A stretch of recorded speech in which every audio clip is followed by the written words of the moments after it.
Salut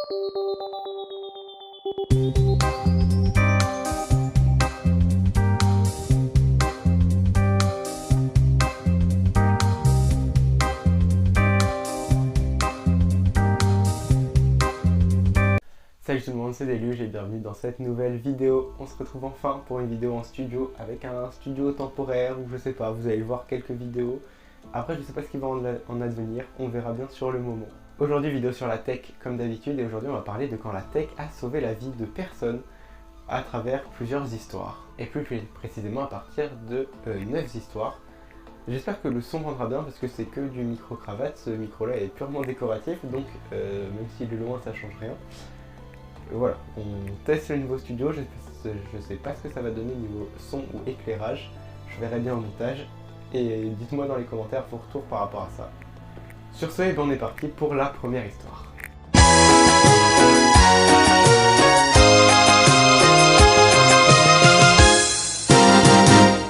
Alors pour cette première histoire, on va parler de Tesla, avec donc Elon Musk et son système de conduite autonome. Vous en avez peut-être déjà entendu parler. Les véhicules de Tesla sont équipés d'un système d'autopilote qui permet de conduire de façon autonome sur certaines routes en laissant la voiture faire le trajet à notre place. Donc dans notre histoire, on va parler d'un juge, Joshua, qui a 37 ans et qui possède une Tesla Model X qui a donc comme le Model S le système autopilote. Donc pendant qu'il se rendait à son lieu de travail, ce juge, lors de son trajet pour aller au travail justement, il est pris d'une forte douleur à la poitrine, il ne sait pas pourquoi, il est donc contraint de s'arrêter sur le bord de la route. Alors sur le moment il ne savait pas ce que c'est, on apprend après que c'est une embolie pulmonaire. Donc sur le moment il appelle sa femme pour avoir de l'aide, pour savoir quoi faire. Sa femme lui conseille donc de se rendre à l'hôpital le plus proche, qui est le plus logique à faire tout simplement.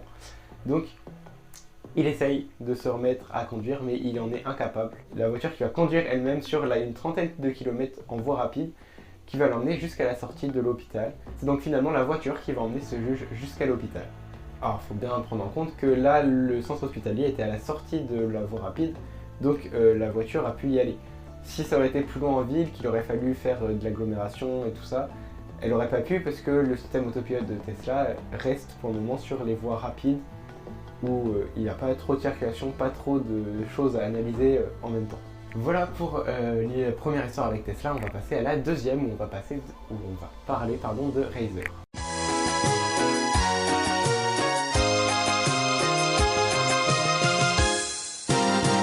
Alors on est le 1er avril 2022, certainement aux USA vu l'histoire. Donc notre utilisateur Enuidance 956, je sais pas le prononcer, désolé, tranquille en train de jouer petite Call of, petit truc comme ça, puis Fortnite sur son PC, entend un fort coup qui résonne dans sa tête. Au final, il se rend compte que c'est une balle qui vient de toucher son casque et grâce à la barre en métal à l'intérieur de l'arceau du casque Razer, celle-ci a été déviée et a sûrement sauvé la vie de cette personne.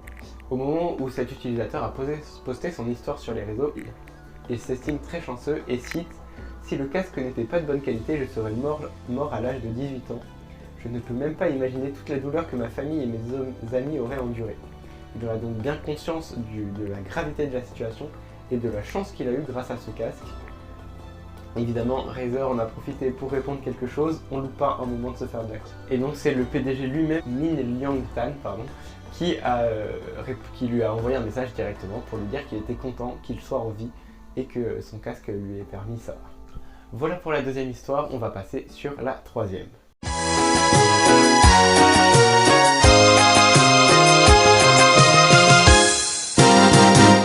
Alors cette fois on va parler de réseaux sociaux, de selfies et de Junietta Brunch, 63 ans, qui aime beaucoup se prendre en photo, fait beaucoup de selfies pour ses réseaux, justement pour alimenter ses réseaux, c'est quelque chose qu'elle suit beaucoup. Elle se met donc à prendre des selfies comme d'habitude, comme à son habitude, puis elle va les regarder pour savoir lequel poster, lequel faire des retouches, bref, phénomène basique, sauf qu'elle se rend compte que sur certains de ses selfies, sa tête penche d'un côté, littéralement tombe, vous voyez les images en même temps. Donc elle contacte tout de suite les urgences. Justement, grâce à ces photos, les médecins peuvent identifier qu'il s'agit d'un AVC et dater de quand il s'agit aussi, de quand il a eu lieu. Donc voilà, après des soins à l'hôpital, maintenant elle va bien, tout va bien. Voilà, je vous mets les posts Twitter, pardon. Et elle déclare « Je vais arrêter de me moquer des gens qui prennent des selfies car cela m'a littéralement sauvé la vie ». Alors après un phénomène basique de selfie, on va passer sur un truc un peu plus chelou. Voilà, comme si un Indien débarquait dans la ville.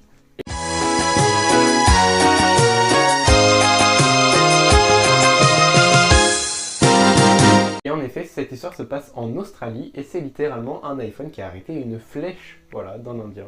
Alors l'histoire c'est que un Australien du coup rentre chez lui, il voit un homme dans la cour avec un arc et des flèches du coup qui le visent littéralement, voilà. Donc le réflexe de cet homme c'est de sortir son téléphone pour le prendre en photo, pour avoir des preuves. Et c'est à ce moment-là qu'une des flèches part, que la personne en face décoche une flèche. Et finalement, cette flèche vient se loger dans l'iPhone, vous voyez, de toute façon je vous mets les images aussi. Genre voilà, et elle s'est arrêtée, elle a touché son menton finalement. Mais ce n'est pas allé plus loin, donc plus de peur que de mal finalement. Merci à l'iPhone qui a sauvé cette personne d'une flèche. Et une vraie question, qu'est-ce que faisait quelqu'un avec un arc et des flèches dans le jardin de quelqu'un d'autre en Australie? Ça c'est une autre question.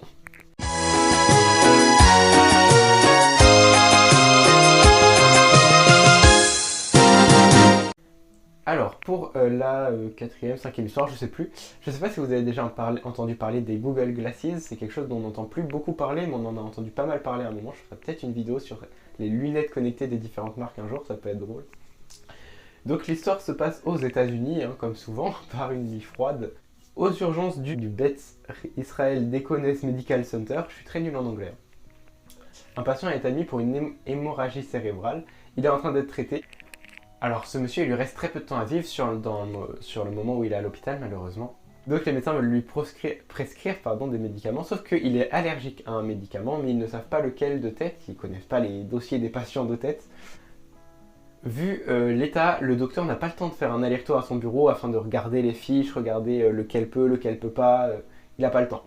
Donc il active ses Google Glasses, grâce à ça il arrive à aller en quelques secondes sur le dossier médical du patient, et tout en continuant du coup ses soins, il arrive à le voir directement dans ses lunettes. Ça fait gagner un temps précieux qui permet de savoir quel médicament administrer et de sauver la vie de cet homme au final. Et grâce au docteur Stephen Horng qui donc a fait cet exploit, ce centre médical a étendu l'utilisation de ces lunettes Glasses à beaucoup plus de ses employés afin de favoriser la vitesse d'exécution et d'optimiser les chances de réussite.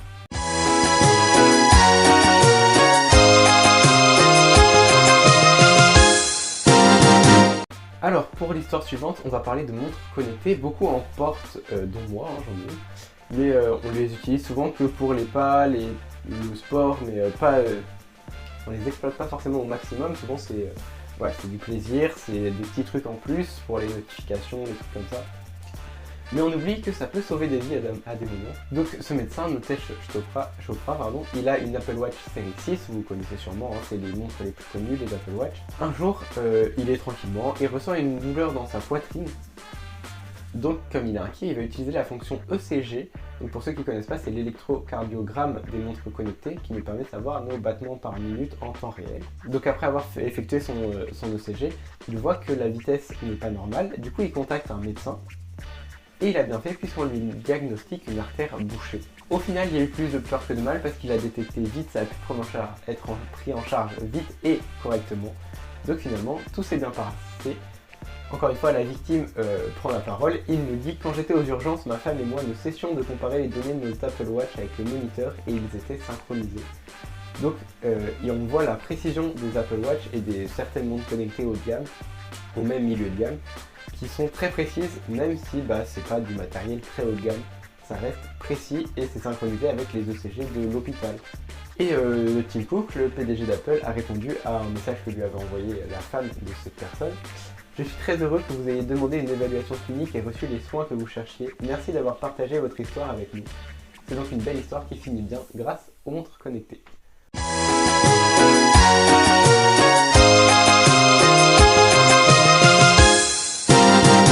Alors on va rester dans les objets connectés, mais cette fois on va passer sur les enceintes connectées. Vous avez peut-être des OK Google, des Alexa, désolé si je viens de les activer. Donc évidemment on s'en sert pour écouter de la musique, allumer nos objets connectés. Bon, c'est les principales utilisations, savoir la météo, les actus du jour, c'est souvent pour ça qu'on les utilise. Mais est-ce que vous auriez pensé qu'ils pouvaient appeler la police? Alors l'histoire c'est qu'un homme, une femme et une petite fille étaient dans leur maison, leur domicile conjugal, lorsqu'une dispute explose entre l'homme et la femme. L'homme qui s'énervait a pointé une arme à feu en direction de sa copine en lui demandant si elle y comptait appeler la police pour évidemment la dissuader de le faire, sauf que l'enceinte connectée à côté a compris ça comme un ordre et a appelé d'elle-même le 911. La police a donc pu arriver sur les lieux, entamer les négociations, sauver la femme et l'enfant et arrêter évidemment l'homme. Alors évidemment, là, on est tous très contents que cet appareil ait appelé le 911. C'est ce qui a sûrement sauvé la vie de cette femme et de cette jeune fille. Mais qu'en est-il vraiment? Ça veut dire que les enceintes nous écoutent? Est-ce qu'ils pourraient émettre des appels intempestifs à certains moments?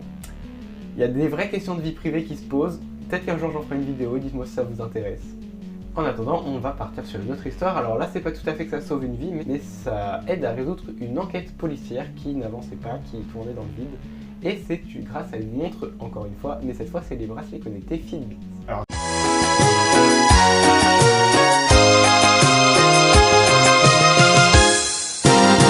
d'abord, l'histoire ce serait qu'un homme serait parti au travail en oubliant son ordinateur. Il serait donc retourné chez lui afin de le récupérer. Jusque-là, tout va bien.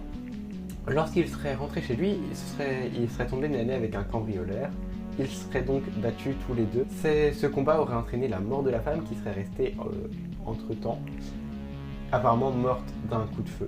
Le mari assure ensuite avoir été ligoté, attaché, bâillonné, enfin voilà, typique, mais juste assez pour qu'il puisse appuyer sur son alarme et prévenir la police. C'est donc la première version de l'histoire qui va être démentie par ce bracelet. Alors bizarrement, la police ne trouve aucune trace d'effraction, ne trouve aucune trace de l'assaillant, malgré les descriptions, toutes les informations qu'on peut lui donner dessus. Donc des questions se posent, donc elles vont chercher des mandats pour accéder aux appareils connectés. C'est donc finalement avec ce mandat et les données récupérées qu'ils voient bien que l'affaire ne colle pas du tout, les distances, les temps ne sont pas bons, les localisations ne sont pas bonnes, ne marchent pas, ne correspondent pas du tout au récit qu'a fait le mari. Alors évidemment, aujourd'hui, celui qui s'est fait passer pour une victime est déclaré coupable, il est mis en tort pour usage de faux, meurtre, possession de faux, enfin bref, tous les trucs basiques. Voilà, encore une fois, l'histoire de la vie privée se pose, mais bon, si ça aide à résoudre une enquête de meurtre, je pense que c'est pour le bien de tout le monde. Après, il y a des positifs, des négatifs, je pense que ça peut vraiment être intéressant d'en faire une vidéo, je travaillerai sur ce sujet.